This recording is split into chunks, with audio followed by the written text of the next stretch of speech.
Hello everyone, today we are going to learn basic Archicad tutorial how to move distance. So for example, I will create wall and next you can insert for the objects. I will use a default objects in here. Now if you select the object, it will show the distance.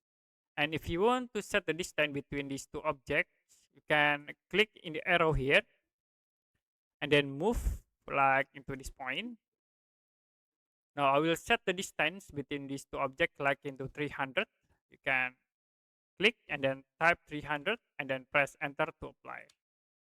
So the distance between these two objects is 300. So you can click again at this arrow and then move into here. The distance will be set into 300. Okay, that's it for basic RCCAD tutorial how to move distance.